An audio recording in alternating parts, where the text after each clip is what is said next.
dum-dums keep getting jobs. Don't worry about it. I'm going to say, I can't wait to say it. I love it. I love it. Go.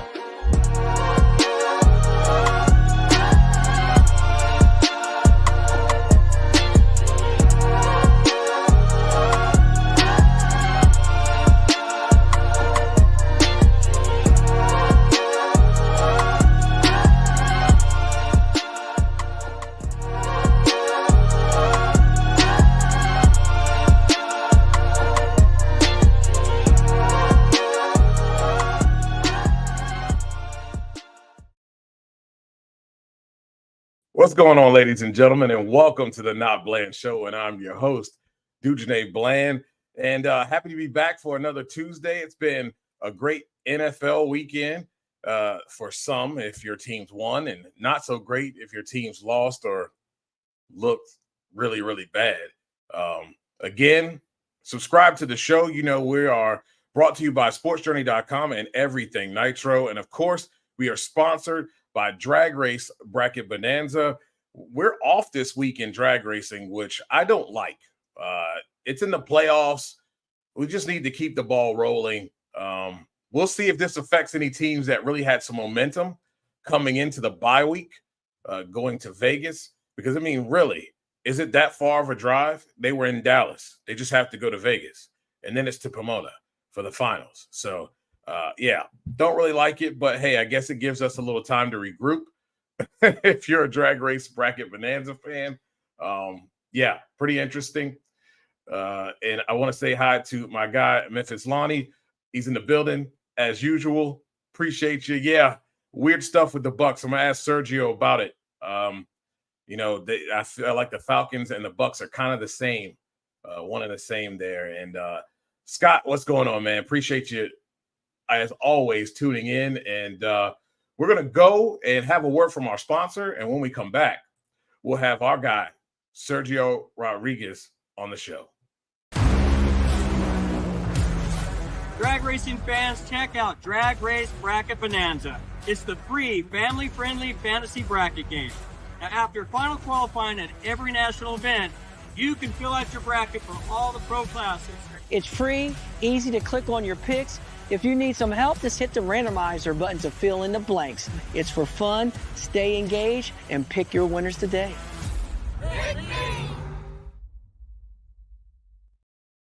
You'll see that at the banner on the bottom. There will be a code, and you can come join. It's not too late. It's not too late. Just come in and have some fun. You might be one of those winners who wins free prizes for picking all of your drivers correct and all the winners correct. Where do they do that at? Where you get free prizes? Well, without further ado, we're going to have our guy who is the host of the Sergio Rodriguez Show, a show unlike any other. You can find that show on our Sports Journey page under podcast. It's a show you don't want to miss. That's for sure. Because that's what I said was it's a show like no other. It's my guy, Sergio Rodriguez. What's going on, baby? Dujane Bland, the best name in the industry. Oh, thank you. A lot more. It's a lot better than Sergio Rodriguez. It's very common. Is it really? Hey, man. Well, you know, not the Sergio part, but the Rodriguez is. Yes. Man, I had to call on you this week because as we are in and walking into week 8, there are some real interesting things going on around the league. And I will start with those teams in New York, and we'll start with the New York Jets. The firing of Robert Saleh looks really bad on this organization as they decided to go with Jeff Ulbrich to be the interim head coach. And we still have a lot of the same. This doesn't fall on Saleh now, does it? Here was my issue, and I made this point on my show last week when the firing happened. If you're willing to fire a coach after 5 games, What you're telling me is that there were already issues as an owner that you had going into the season. Right. Fire him in March. Because firing him after a 2-3 start, which, by the way, do you realize that if the Jets won last week against Buffalo, a game that by all intents and purposes, they should have won based on the fact that they missed 2 kicks, right? Yes. They would have been in first place. Yeah. So you would have fired the coach the week before they won a game and went into first place. Like, and look, I'm going to tell you, I never thought Robert Saleh was a good football coach anyway. Me and neither. I lay a lot of the problems that have existed at his doorstep, particularly with Zach Wilson, who, by the way, had this team at 4-3 last year. But we're not even going to discuss that one. But my point is that firing should have never occurred. Not because I don't think he's the man for the job. I just feel like if you fire someone that soon into the season, the problems were there before. You should have fired him before. Football is very hard to switch coaches mid-season. I agree. I think it sends a really piss poor message. I think the message that this particular guy here is sending is pretty ridiculous as well. A lot of the body language that I'm seeing from him after he has missed throws and blaming it on the wide receivers. This guy, unlike Kirk Cousins, this guy here looks like a guy that is still scared of his injury. And the throws, when you go back and you look at the all-22, it shows. And it's showing up when he's missing wide receivers and then looking around like, Mr. I'm not accountable for anything, looking around like it's everyone else's fault, when the stalls on the offense, the missed throws in the passing game falls and lies at the feet of Aaron Rodgers. What do you think? Listen, he has not been good. And I'll give you the mark of a bad team. Even when he's good, the receivers are bad. That's the worst part about it. Right. That if the receivers were good and they were making plays, and we could sit here and say, well, Rodgers has to hit that. Rodgers has to make that play. I would agree that everything's on his lap. But in watching Jets games, I saw a ball hit Garrett Wilson, who, by the way, came in with a lot of fanfare and has done nothing in this league yet. A ball hits him in the chest. That ball's got to be caught. It gets returned and puts Pittsburgh back in the game. Right. Go back. Now, granted, they probably shouldn't have been throwing the ball anyway, but that's a whole separate issue. You're up 9 and you get the ball to start the second half. Maybe you dink and dunk. Even a field goal there is big. Understand something, and I said this 2 weeks ago when they played the Cowboys. All you need is 17 points to beat the Steelers if you don't make mistakes. And the Jets obviously wanted to make mistakes. But, you know, if you go through the video, Mike Williams 2 weeks ago, I mean, I saw a ball hit him in the groin. and then there's a ball that gets thrown to him. He gets turned around 10 times and the ball gets intercepted. So, yes, does Aaron Rodgers have to be better? 1,000%. But the mark of a bad team is when something is going right, the other stuff is going wrong. And that's everything that you've seen from the Jets. Undisciplined, not tough at all, and badly coached. That's a bad combination. Yeah, very bad. And some of these groceries at wide receiver he has picked, and another grocery item that he picked was Devontae Adams coming in. I do think that Devontae adds something that they are missing. But at the same time, if you don't do the other things right, his presence really doesn't matter. I think a lot of the stuff that we're going to – and first of all, I think Lazard's actually been good. But I think that the one thing that we're going to see from Adams immediately, beginning this weekend, I'm going to give him a week pass, but I'm going to give him this weekend. You'll see him help the Jets right away, 3rd and 5, and in the red zone. Yes. Because him and Rodgers are going to be on the same page. The issue for them is going to be the extension of drives because the offensive line has been terrible also. Yeah, they have not played well. Having give Rodgers a lot of time, a guy he clearly cannot move as quickly as he did before. And that's not helping issues. The extension of plays at all. Yes. Right? The extension of plays, which is his staple. Yes. I don't and he think hasn't we've been able seen to a do quarterback. I don't think we've seen a quarterback, Rodgers and probably Tony Romo in the last 20 years, were the two quarterbacks who gave you the blueprint of how to extend plays within the pocket and not run. Right. If you go back, a lot of those plays, there are other guys who will extend plays, but, will look to run. Except these guys extended plays and allowed guys to get open. You can't see that from Rodgers right now. Yeah, and it's unfortunate. The good thing is, though, the rest of the division is bad, too. And the schedule is terrible. Let me tell you something. And you're going to think, and listen, I'm not, just because I'm in this market, I'm not a Jets apologist, and I'm not a Jet fan, but I'm going to tell you something. If they can beat Houston in 2 weeks, this team's going to go to the playoffs. Remember, I told you that.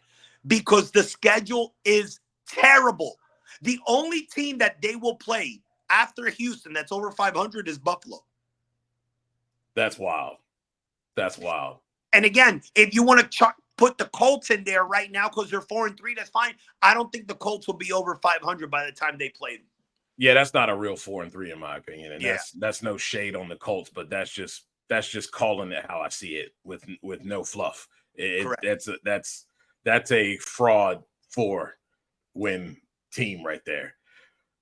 When you look at the other team in New York, though, this guy to me is him, the general manager and ownership are responsible for the garbage dump that we see on the field here.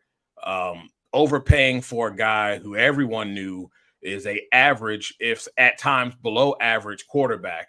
I don't care about market value. At some point, somebody's got to put their foot down and say, bump market value. What is your value? What exactly are you putting on the field? The man benefited from having a guy in Saquon Barkley that helped him benefit from that because they had a strong running game. Well, seems like this ownership, along with this moron right here, thought it was okay to send that man packing for whatever reason they thought that was. And this team fell further into the dumpster. I don't really care for Dayball, and I don't really care for the ownership.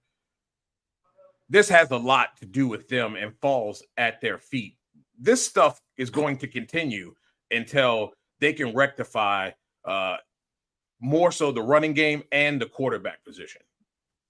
I can give you a half-hour reply to your question.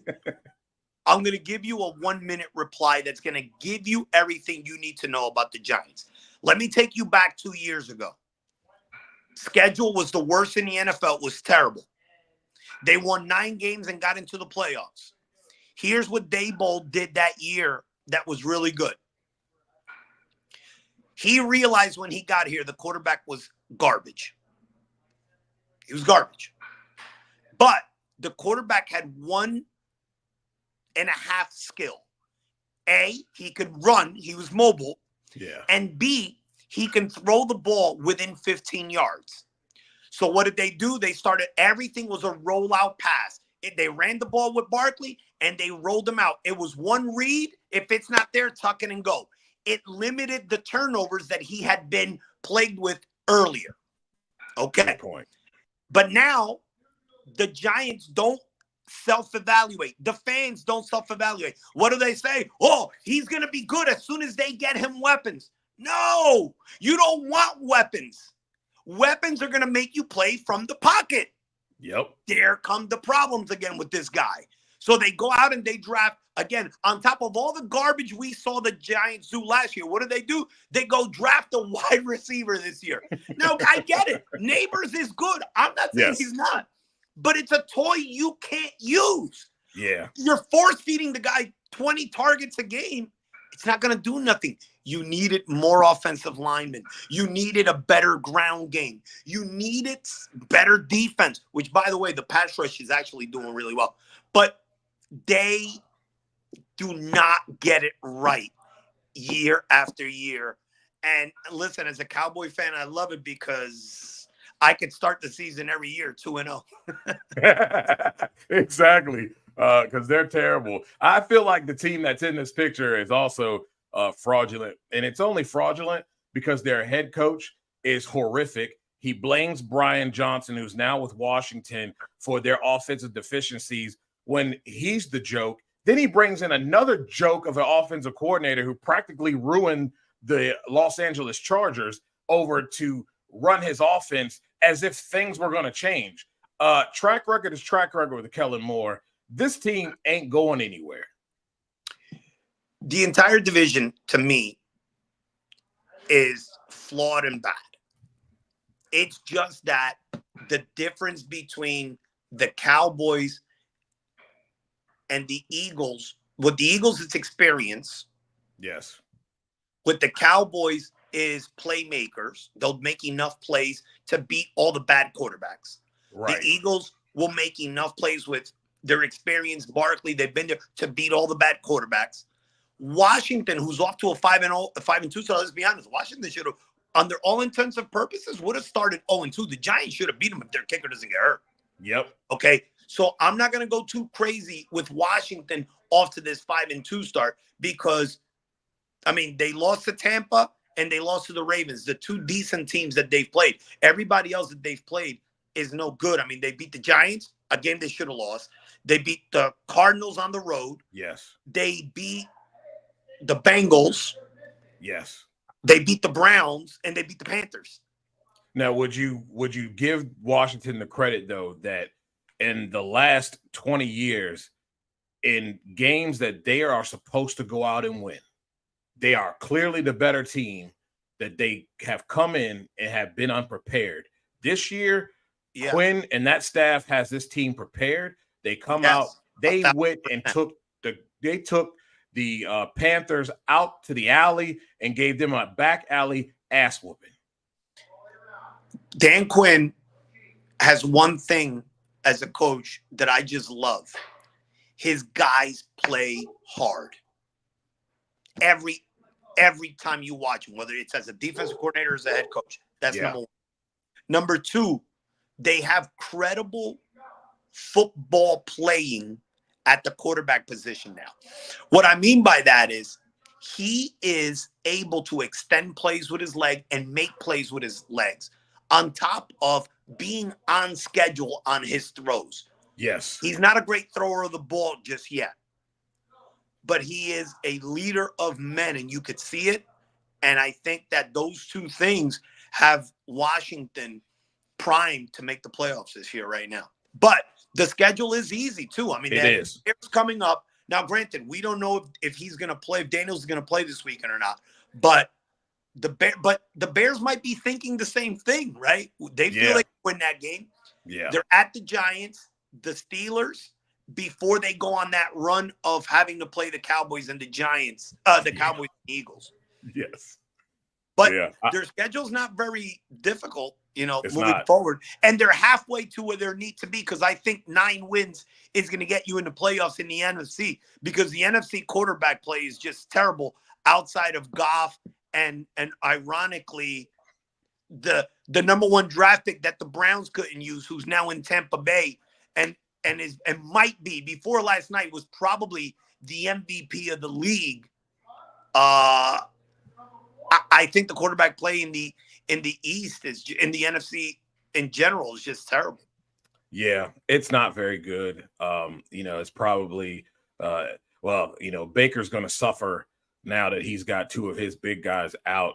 Unfortunate there for he's played great Chris football. Godwin. Yeah, he has. He has played great football. Here's my issue with Baker, though, and it's the same thing that we see from the Falcons.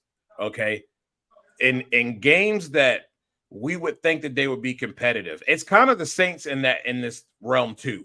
We've seen them come out and beat teams down, and then we've seen them go and play the teams like the Broncos that they should have manhandled and completely look like don't know who this offense or defensive side of the ball is. We saw this same team against the Ravens in this particular game. It all started when Baker is standing back there They're in the red zone. He has plenty of time. He's looking. Nobody's open. Throw it away, Baker, I say, and he throws it into coverage. It's picked off by Hamilton. Terrible interception. Why? Terrible. You had nothing but time. Throw it away. Use your legs to buy some time. Maybe somebody comes open. If not, toss it into the stands. Don't throw it. Don't throw a pick in the end zone. And that's where it all starts. And I feel like they had control of that game. They yes. were moving up and down. They were that was it. That was it. It only took one play. Yep. And I feel like the Falcons are in the same boat. Now I feel like the Falcons have the upper hand. You're gonna miss Evans at least for 5 games. And I'm probably being generous the way that he looked, how he pulled that hammy at the end of that play. Honestly, I thought he was exaggerating that because he dropped that touchdown. Yeah, he should have had it now. Woo! He definitely should have had it. Baker threw a dime. If he catches that ball, Baker don't throw that interception. You got that right. And Godwin, I know people talk about the fact that he shouldn't have been in the game. It was out of hand. They were making a comeback. And out of the game in that situation. Yeah. You got to remember, here's my thing. And listen, I have a son that plays Division I football. So I always have to speak to my wife about this, right? Because she's the same way. Listen, there is something gladiatorish about this sport that I've always said, if you play this sport, there's got to be something wrong with you mentally. Okay? Because no one signs up to have 60 car crashes a day. Yeah. Okay? That's what these guys do. You can't turn that switch off. No. It's part of the gig. And listen, is there playing smart? Yeah, sometimes you have to, but they were still in the game. You can't not. Granted, you might feel they had a minor chance, but you can't just quit like that. That doesn't work. You can't just be like, okay, I'm not going to put my best player down there. We're down X amount of points. As long as it's doable, even with a miracle, as long as it's doable, you got to play.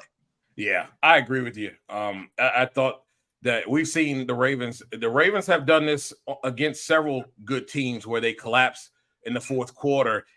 That collapse happened a little bit late, but they still had an opportunity. They still had an opportunity to come back and really make this a heartbreaker for the Ravens. I don't disagree with him being in there. It's just one of those things, I don't disagree with that. And I'll tell you, look, the Falcons, like you said, do have a leg up. But now I noticed this. I had somebody on my show today. We were talking about this. The Falcons do play 3 out of the next 4 on the road. And their only home game is against Dallas, who tends to play better now on the road than at home. It's wild. It's wild. Yeah, I think the next 3 are really going to tell the tale for the Falcons. I do think the Falcons have the upper hand on winning the division. I think the Saints are terrible. I do not like Dennis Allen. Did not like the pick at head coach from the jump. It's showing up. His defenses weren't that great when Sean Payton was the head coach anyway. And now I feel like they're misusing a rookie quarterback by not I was impressed ways by to run the football. Yes. I was impressed by Rattler. I think he's got game. Game. They put him in bad positions when you're not making an emphasis to run the football. And why aren't you doing what we see, like you talked about, with what they did back a few years ago with Jones? With Daniel. And then we talk about what they did with what Pittsburgh did with why is his name fleeting me now? With the kid from the Bears? Yes. That same thing. If you, especially the first game, but that's what they were doing. They're going to give you a receiver deep. They're going to give you the tight end short. We're going to roll you out. Now, if the tight end comes open, you throw it. If you have the ball deep, throw it. If they're both covered, you take off and run. Why aren't we doing that with this kid when you have a guy like he's a better thrower of the ball than Justin Fields. And he's a lot better thrower of the ball than Justin Fields. Yeah. So I feel like this is a coaching deal. I thought at this point it's a 2-team race. And to speak of said team that is at the bottom of that division, who is horribly owned, and it is affecting all aspects of the game. This man, Bryce Young, they sat him. They brought out the Red Ryder BB gun. He had one good game, and that is it, which I think we all thought that was to be expected. Should they have put Bryce in the game in the fourth quarter, or do you agree with the notion that it was out of hand? You don't want to put the kid in as Dalton was getting his butt handed to him. You don't want to put him out there and keep having the same result of having him taking sacks, getting beat up in a game that's out of hand. I think you could have gone either way. Here's my issue with the Panthers and the whole handling of that situation. Bryce Young was ill-prepared to play in the NFL. Period. Exactly. Ill-prepared. Yes. Now, we don't know what he could have been. But I will tell you what he's not going to be is he's not going to be good when you surround him with a different offensive coordinator and all this stuff going on every year. Yeah. Do you realize that two of the better if I told you that Geno Smith was one of the top 10 quarterbacks last year, what would you say to me? No way. Okay. But he was. Yes. Look at Minnesota this year. Another Boy, guy. Sam Darnold looks like a whole new dude. What do both those guys have in common? They both were where? With the Jets. High picks who were not given an opportunity, who were not groomed properly. Right. You got to coach these guys. These guys are not coming in with 45 college starts under their belt. Yeah. It's and not you good. come in, you draft them number one, and as soon as something goes wrong, go get another offensive coordinator. Go get another head coach. Well, if you're going to constantly change them and you're not going to coach these guys. No.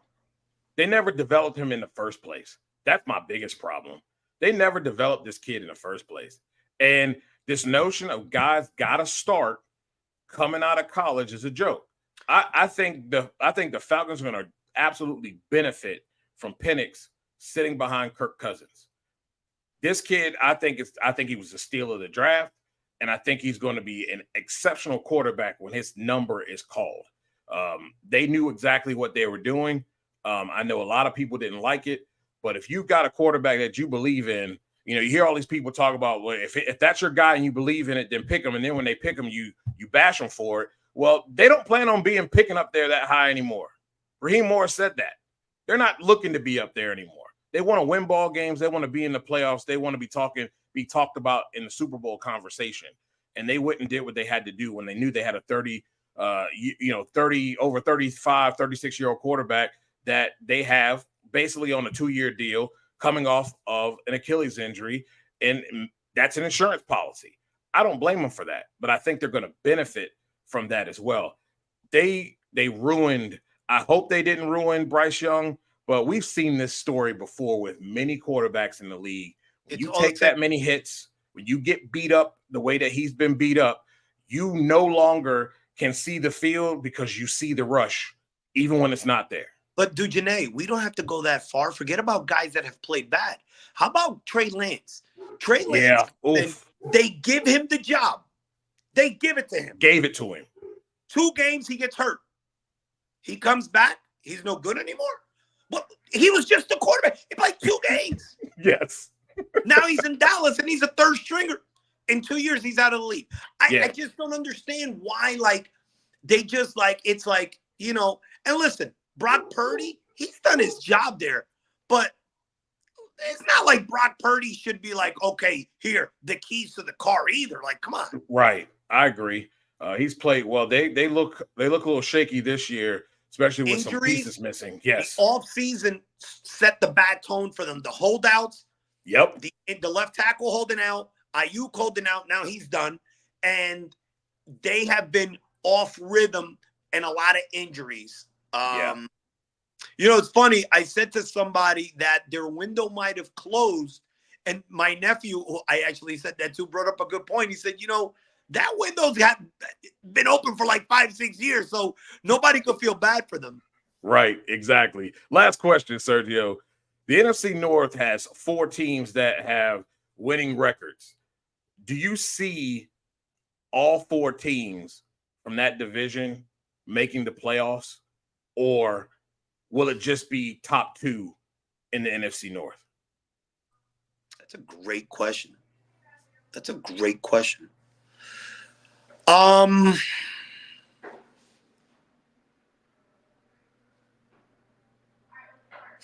don't think all 4 are going to make it. Let's be clear on that one, because in order to do that, a lot of things have to go right, and they almost they're going to beat each other, which I think becomes part of the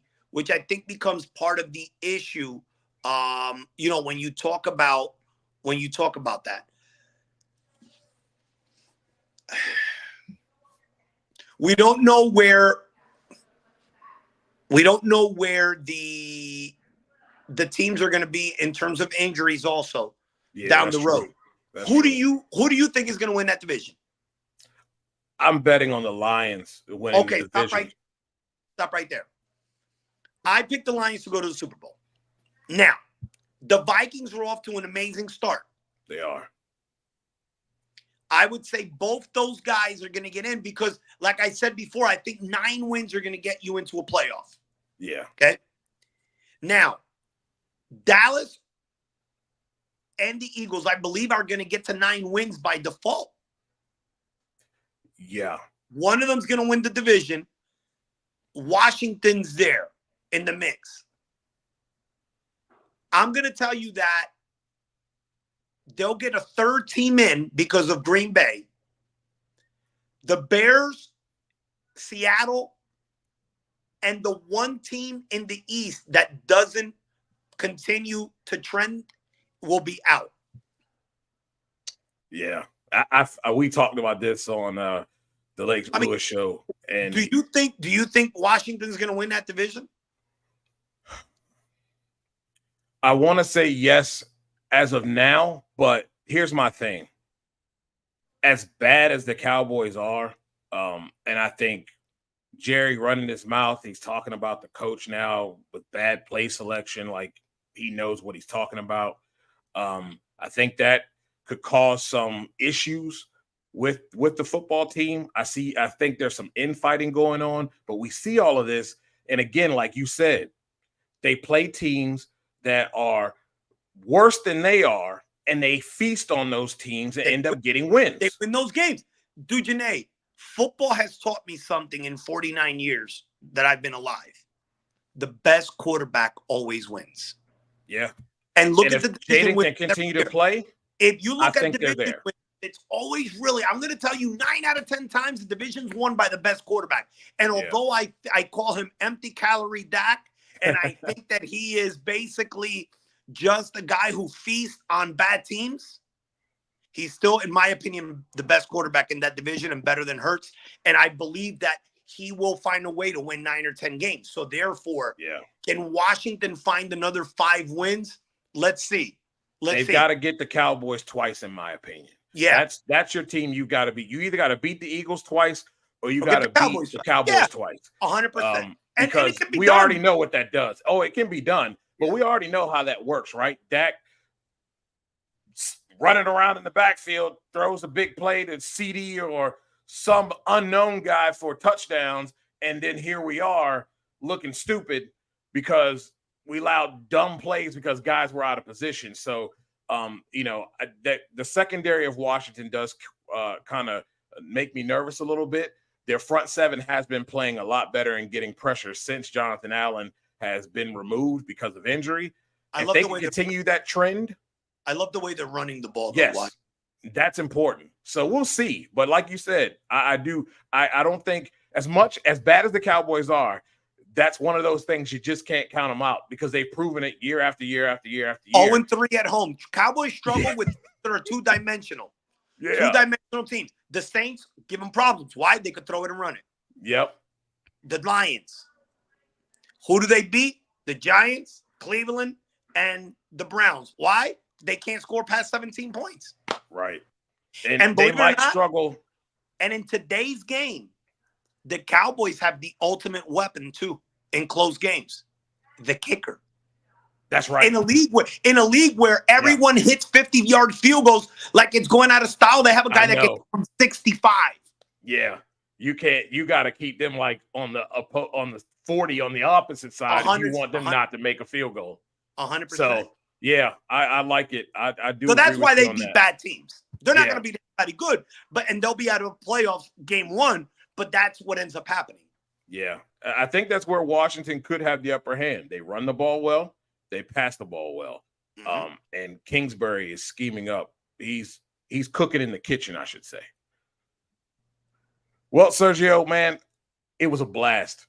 Thank you for taking the time to come on. Again, everybody, make sure you go to our Sports Journey page, click the podcast notion there, drop down. You'll see the Sergio Rodriguez show. It is a show unlike any other. Thanks, brother. I appreciate you. Appreciate you, Dujane. Take care. You too. Sergio Rodriguez, everybody. Man, the guy knows football. That's why we had him on. And in a week where it's been wild and wacky, we had to do that. Scott says, I think the trade deadline is going to say a lot about Detroit and Minnesota. I agree with you on that. I do agree with you on that. I do believe the trade deadline is going to mean a lot for a lot of teams. I think Washington as well. Trade deadline is going to mean a lot. Will they go get a corner? Will they get an extra wide receiver as well? I think an extra corner would help them a lot. But again, if they can generate pass rush like they have been in the last couple of games, that could also be something that would be, would help out their back end. I think you guys know what I've always said on this show. I don't need a bunch of Champ Bailey's, Deion Sanders guys back there. I don't need those. I need guys that can be in position, play proper technique, and be where they're supposed to be when they're supposed to be there. Give me the pass rushers. Give me the guys that can collapse the pocket and take away that 7+ seconds. Cut that down to about 4 or 5. And now we're talking about guys making plays on the back end, getting interceptions, getting those passes defended, locking up wide receivers. Why? Because the quarterback does not have a bunch of time. So that's important in this game. And yes, I think the trade deadline, what those two teams do will be the difference in who wins this division. But I do give Detroit the lead. And in my opinion on that is, when is the last time you've seen a quarterback that has had the career and the resume of a Jared Goff win a game in that notion against one of the best teams in that division? And that was clutch. Outside, Kirk Cousins just did that with the Atlanta Falcons. That's not been something of his repertoire. Jared Goff come out here with that team. They should have lost that game, and he put it on his back, and they got the W. Again, a team that is seasoned, has been together, and really buys in to what their coach, Campbell, is selling. They're just like him. They play like him. Biting kneecaps. Right? Biting kneecaps is what they do. So, Drag Race Mayhem says Detroit, best team in the league right now. Minnesota, second best team. I don't think the Chiefs roster is going to last in more challenging games. I agree with you on that, but some reason they find a way to win. Their defense has played exceptionally well, though. But I do agree, against the better teams, I think that the lack of them going and really trying to get another wide receiver in that room to help them out is going to backfire. But it's Pat Mahomes, so we'll see. We say that all the time. I didn't think they'd get to the Super Bowl last year because of lack of receivers, and they won the stupid thing. So Scott says Washington is going to win their division. I do agree with you on that. And like I said, like I talked about, Dallas is one of those teams that seems to find a way to win. I have them beating Dallas twice, and for the reasons that we see and have seen them do, even against the teams of the Ravens and the Tampa Bay Buccaneers. I think if Washington plays Tampa Bay,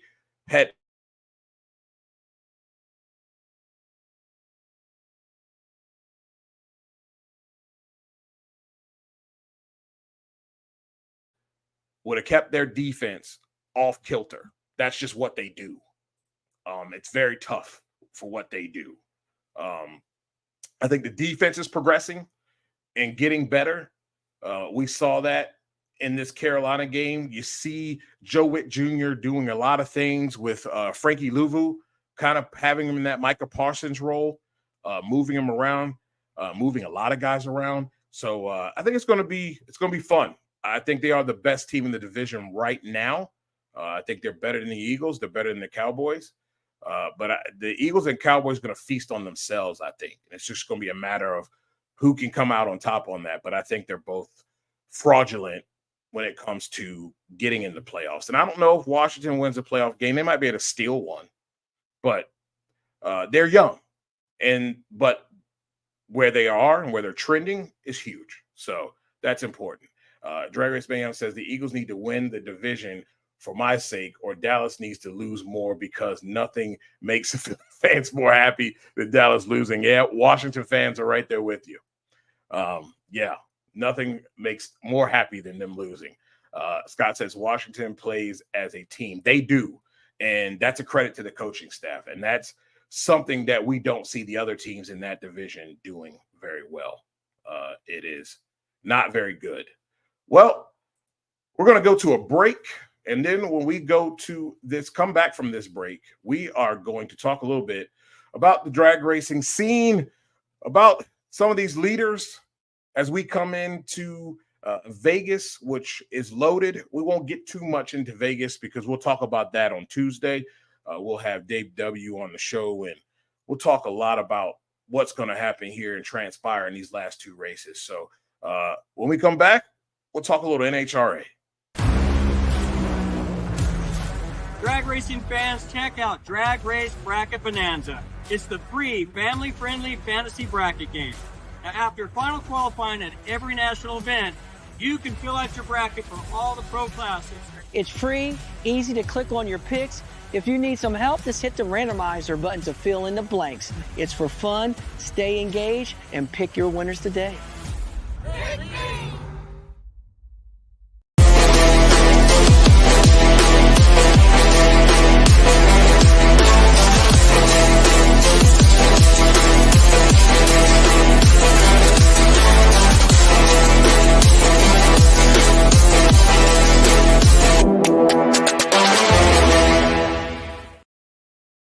Talking Funny Cars with Buddy Hall. If you didn't catch it, make sure you go to the NHRA's fast channels. It should be replaying probably a couple times a day. Talk to Matt Hagan. I thought that one was really good. Matt standing on business, talking about how he didn't like the tethering rule. You've heard me talk about it. You've heard some others talk about it. He doesn't like it and feels like it should be an option. I don't think it should be allowed, period. But the NHRA feels like that is something that is keeping the fans safe. And my thoughts on that is when you get a ticket, you sign a waiver. And when you're at any type of event, whether it's NASCAR, whether it's drag racing, your head should always be on a swivel because a body could go into the stands. But you know what? If a car gets out of control enough, it can flip over that concrete wall and end up in the fencing area where fans are. So we're going to put a net up to catch cars? Don't think so. So it's important for everybody when you're at those types of events that you keep your head on the swivel, that you're paying attention to what's going on in the action on the track because anything can happen. These things are volatile and they go kaboom sometimes, and that stuff can end up in the stands. Just that simple. But, hey, what do I know? Well, it's been a very interesting playoffs. And when you look at the points, and I'm going to go to a share screen so we don't have to do all of that there. Let's go to a share screen. We're going to share the NHRA point standings. Why is it delaying? Bang. And here we go. So we see Justin Ashley at the top, and I don't know about you guys, but I really do think that at this point, this is his championship to lose. He's in a better position than he has been in previous years. And how about the fact that he takes time out to address his beliefs? They run one session, comes out, runs the table. Impressive. Impressive for the team because, I mean, it's kind of like a quarterback. It's kind of like a guy at the free throw line or shooting three-pointers in rhythm. The team, I'm sure, did their homework and knew this was coming, so they were prepared, but real difficult when your track temperature is through the roof and you only had one run.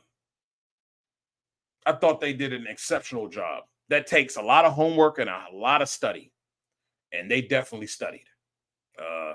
And him being number one, I think this is his championship to lose. Memphis Lonnie says, your opinion on NHRA TV not showing wrecks live as they happen, waiting on drivers' conditions to re-show on replays. I hate it. Wrecks are part of the race. I do agree with that. And I understand both sides of this thing.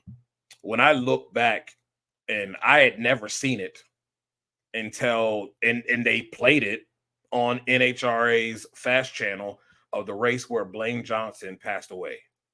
I had never seen it.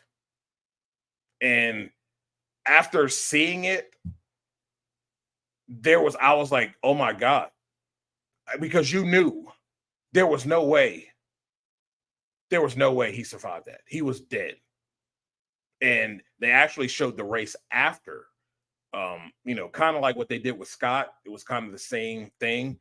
That was gut-wrenching. And so I can see where the NHRA is coming from. Now, to support what Memphis is saying here, I pay for NHRA TV. So it's live, just like the folks at the track. Now, I'm okay with them not showing that on the Jumbotron at the track. Fine. But I pay for that. And, things are going to happen. Like you said, wrecks are a part of racing. And sure, you don't have to show it to its extent. But I mean, if the crash is happening, kind of like John's crash, the crash is happening, then it's happening. And you want to cut away from it after the crash, fine, until they figure out what's going on inside that car and figure out that person's okay, fine. You don't have to show the whole thing up, them going and trying to get the person out, fine. I get that. But as the crash is happening,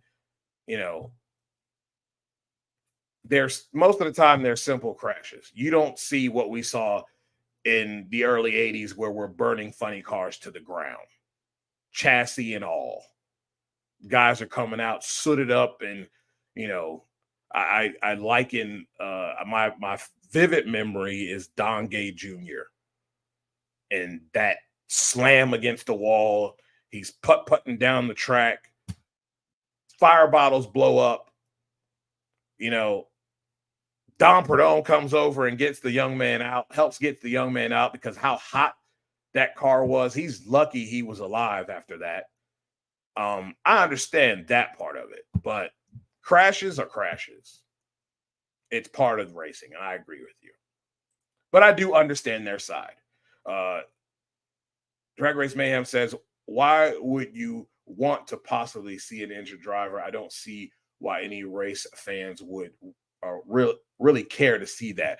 And that's where I agree. What I understand what he's saying, though, if the crash is happening, 9 times out of 10, I mean, in this day and age, you're not going to see some person just come fly out of the car.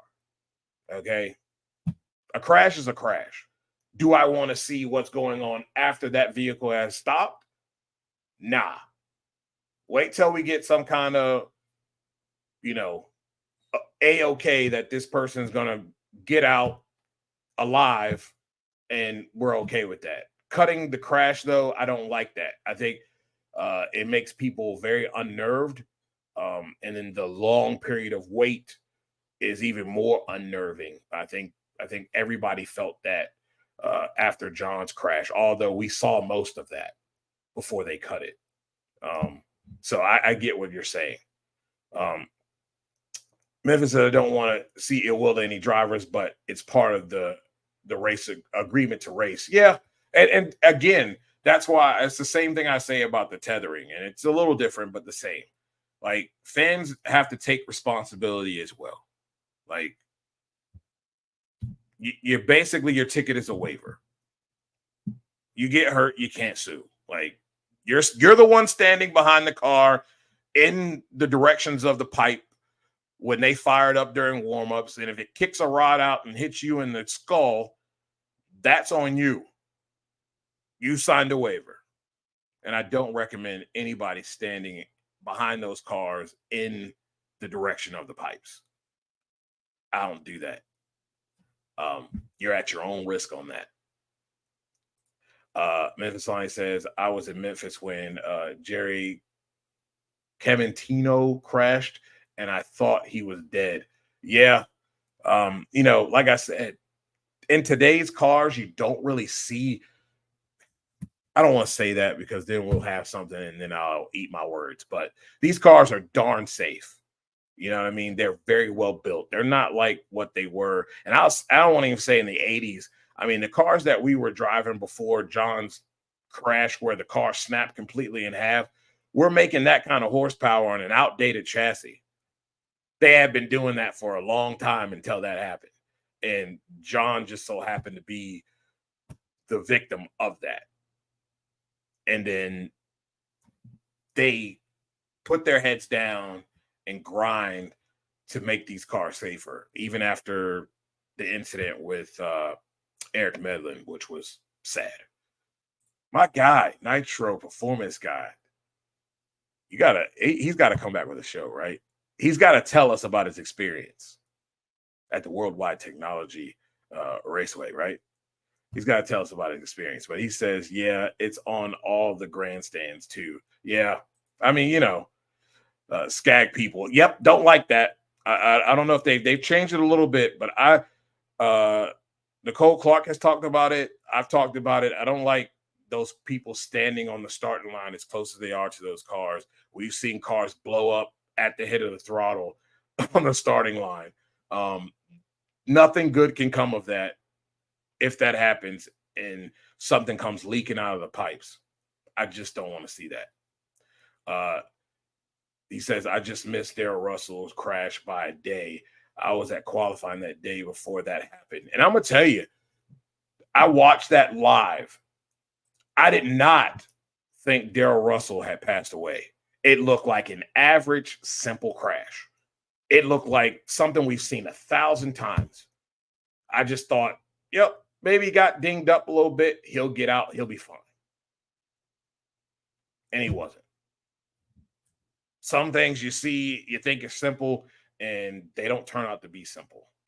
Memphis Lonnie says, I remember watching the jet cars in Dallas. They got on the PA and told all the people in the suites behind the cars to get into the suites and stay out of the seats. Yeah, you want to be a cooked marshmallow. Them things putting out some heat, baby.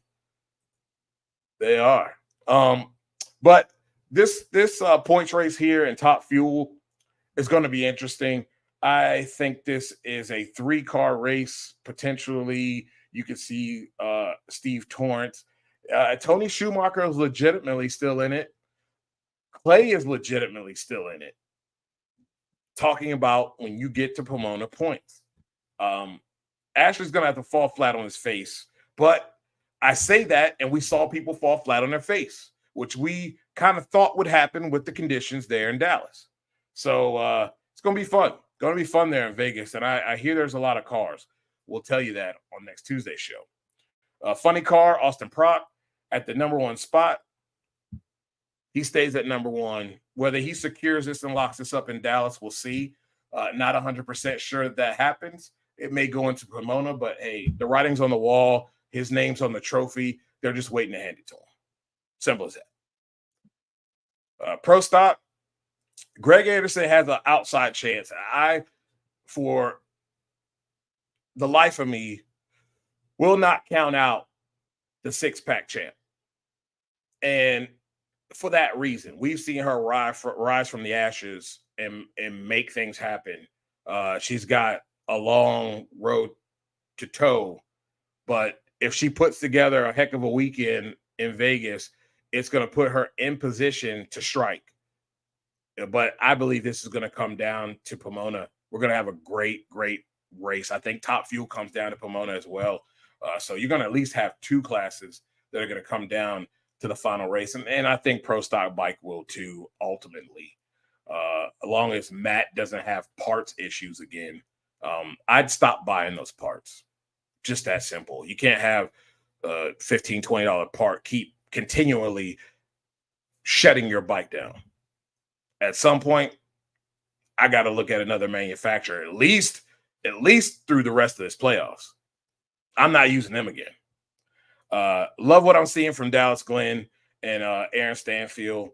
Greg Anderson he's going to have to win on the tree, and lately he hasn't been winning because those two guys above him have been better. So it's going to be fun, though. Going to be fun there in Vegas. And Gage, Matt, I think it's Gage and Matt only. The 161 points is a little bit much to come back from in Pro Stock Bike when those two bikes at the top of you are doing so well. So we'll see. Really thought Richard had an opportunity if he could have won the race in Dallas. That would have made a difference. Didn't happen. And really Matt should and could have been the points leader, but falls flat on his face. Not good. Not good. We've seen that a lot this year. Memphis Lonnie says if EE is out by semis in Vegas, right off the 2024 season for her. Yeah, absolutely. And that's very much a possibility because let's be honest, her teammates' cars have been better than hers. And that's just the bottom line, especially in these playoffs. That has been the case. So that's it. That's it. It's going to be a fun race, though. We got a lot of 2 more races to go and a lot of action, and it's going to be fun.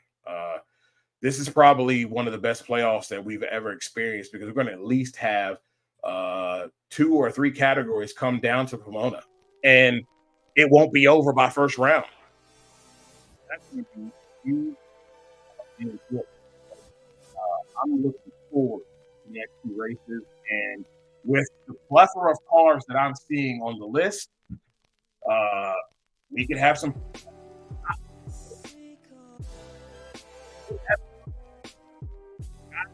girls that don't make the show that end up DNQing. It's possible because there are a lot of cars, and right now there are a lot of cars that can punch their way right into the field with ease. So I'm looking forward to seeing what happens here. We've got some good action.